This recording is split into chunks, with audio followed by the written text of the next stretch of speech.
हम लोग पढ़ रहे थे क्लास 9 के बायोलॉजी का फर्स्ट चैप्टर जिसका नाम था कोशिका जीवन की मौलिक इकाई। हमने कल इसके बारे में आप लोगों को यह भी बताया था कि कोशिका हमारे जीवन की मौलिक इकाई क्यों है।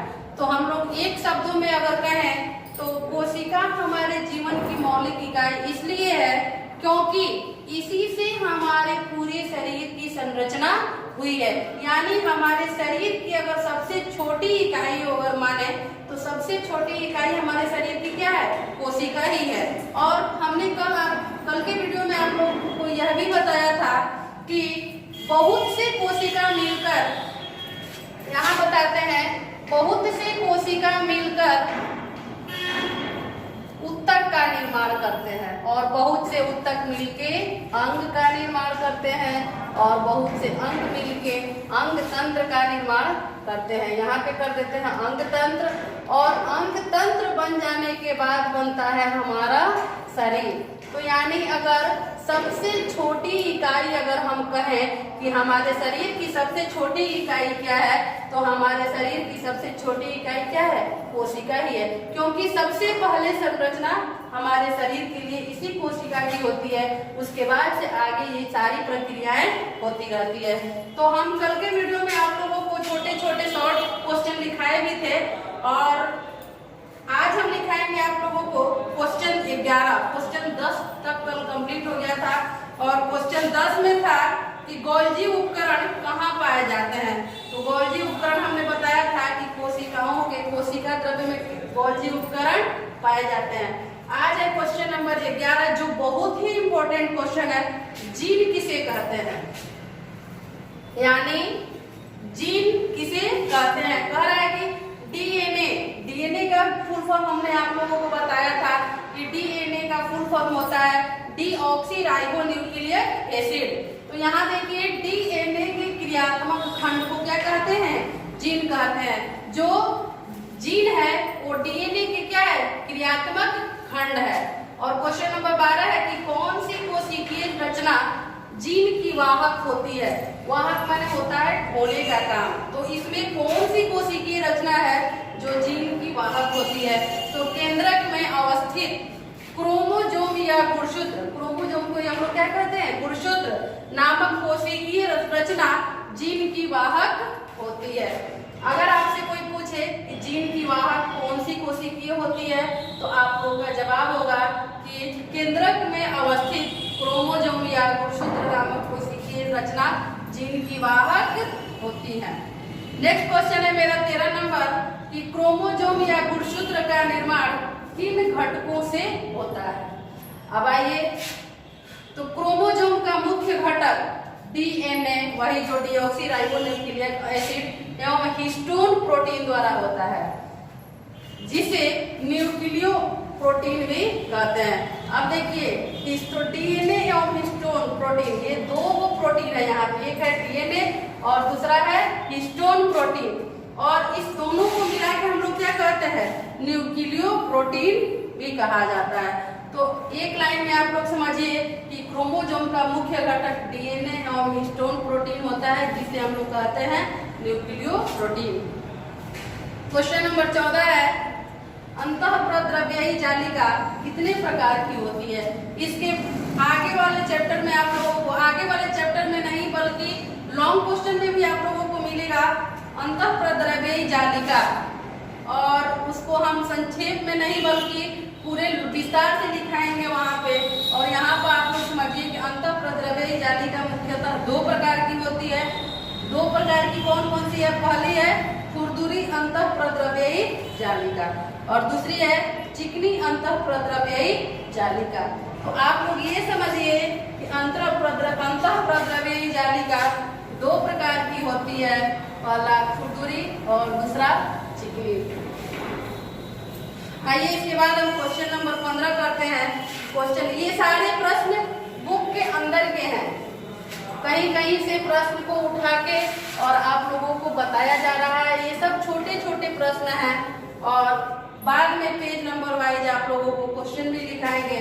क्वेश्चन नंबर है 15।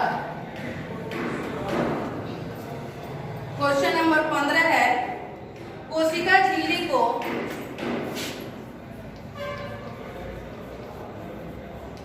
कोशिका झिल्ली को चयनात्मक पारगम्य झिल्ली, चयनात्मक पारगम्य झिल्ली क्यों कहते हैं?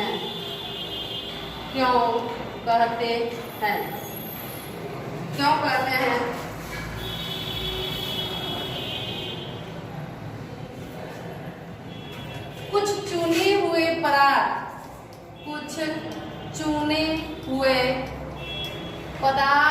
ही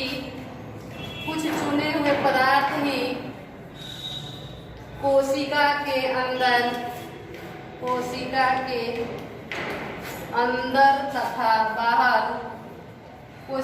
अंदर तथा बाहर आ जा सकते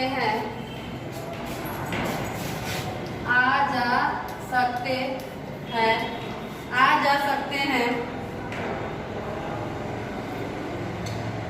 इसलिए उसे चयनात्मक कुछ चुने हुए पदार्थ की कोशिका झिल्ली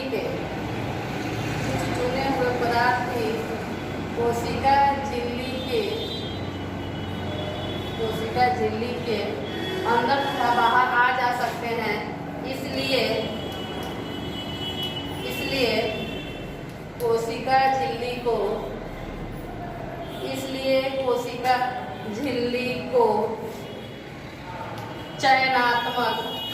चयनात्मक माने चुना हुआ, चयनात्मक पारगम्य माने आर पार हो जाने वाली, पारगम्य झिल्ली, चयनात्मक पारगम्य झिल्ली कहते हैं। क्वेश्चन नंबर 16 है कि कोशिका के भीतर तथा बाहरी वातावरण के बीच कोशिका के भीतर तथा बाहर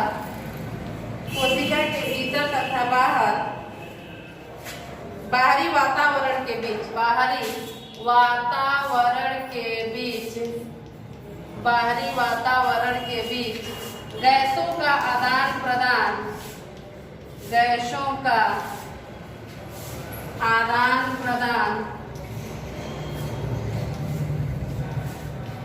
गैसों का आदान प्रदान किस क्रिया द्वारा होता है?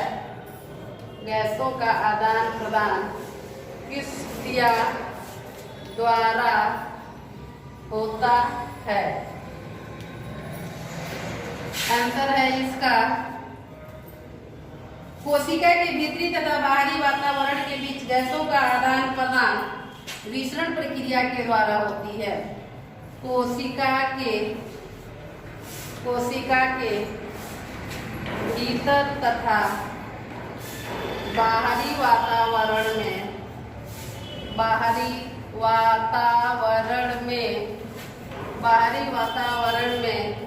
गैसों का आदान प्रदान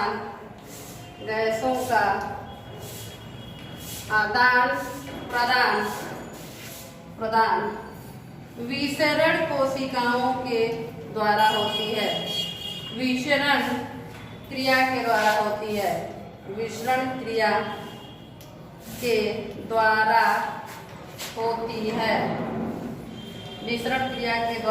होती है। क्वेश्चन नंबर है 17।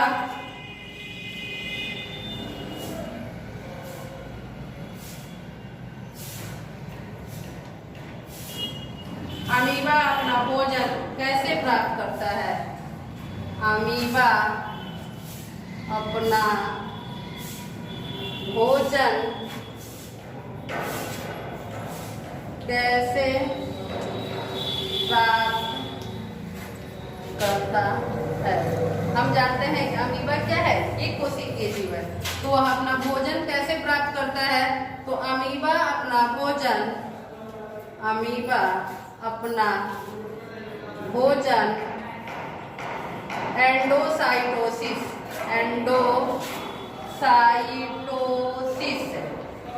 अमीबा अपना भोजन एंडोसाइटोसिस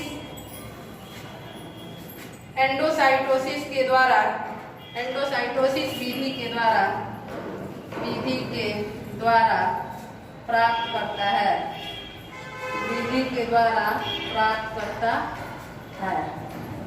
क्वेश्चन नंबर 18 है कि कोशिका झिल्ली को बनाने वाली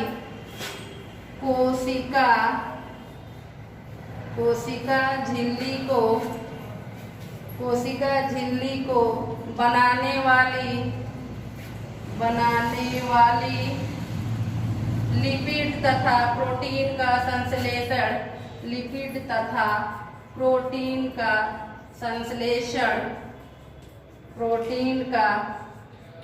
संश्लेषण कहाँ होता है?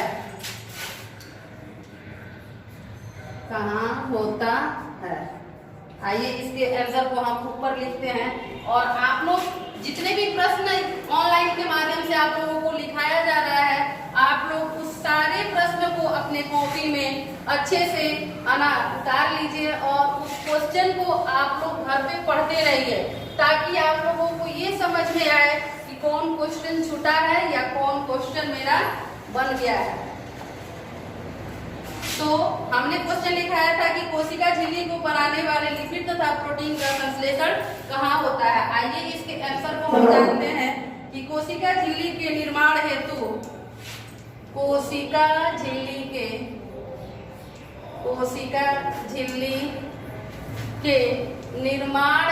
निर्माण माने किसी चीज का उपयोग, किसी चीज को बनाना, उसी को कहते हैं निर्माण। कोशिका झिल्ली के निर्माण खुरदुरी अंतःप्रद्रव्ययी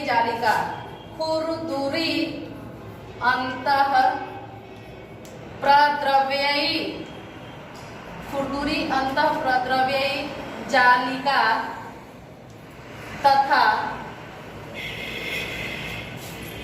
जालिका द्वारा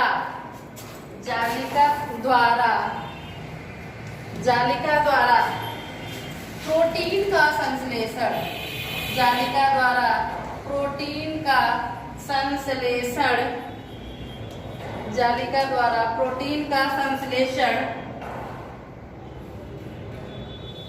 एवं चिकनी अंतःप्रद्रव्ययी जालिका द्वारा संश्लेषण एवं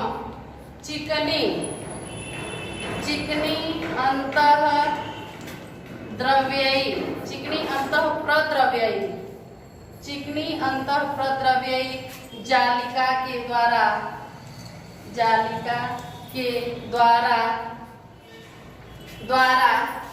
लिपिड का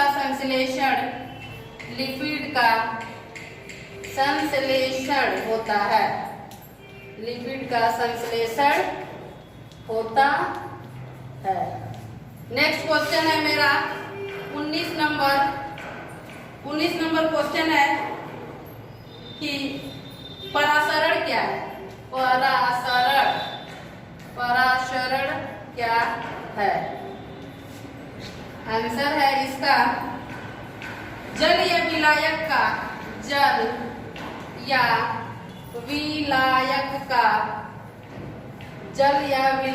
का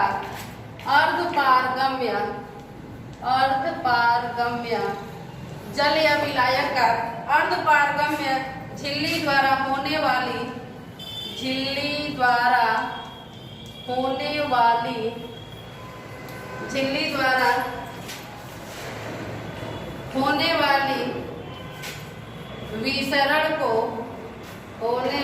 विसरण को परासरण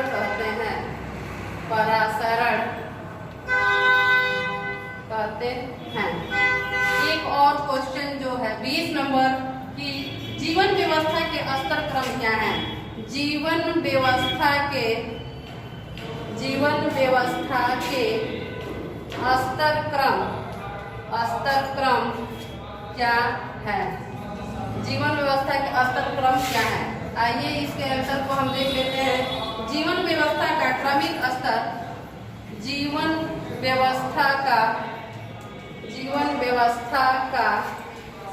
क्रमिक माने काम करने वाला क्रमिक स्तर इस प्रकार है। इस प्रकार है।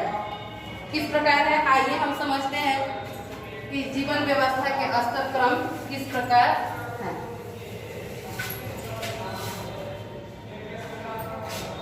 सबसे पहले होता है कोशिका। कोशिका, इस बात को या इस चीज को हमने कई बार आप लोगों के बीच बताया है कि सबसे पहले कोशिका का निर्माण होता है, उसके बाद ऊतक से बनते हैं अंग, अंग से बनता है अंग तंत्र, और उसके बाद बन जाता है व्यष्टि, माने हमारा शरीर। व्यष्टि स्पोर्ट में कर देते हैं हमारा शरीर। तो आज के वीडियो में हम इतना ही रहने देते हैं, और कल के वीडियो में आप लोगों को पेज नंबर वाइज इसी चैप्टर के पेज नंबर वाइज आप लोगों को क्वेश्चन कराएंगे। और ये था मेरा 1 से लेकर 20 तक सारे शॉर्ट क्वेश्चन एंड आंसर। तो आप लोग घर पर रहिए, सुरक्षित रहिए और अपने पढ़ाई को करते रहिए। धन्यवाद।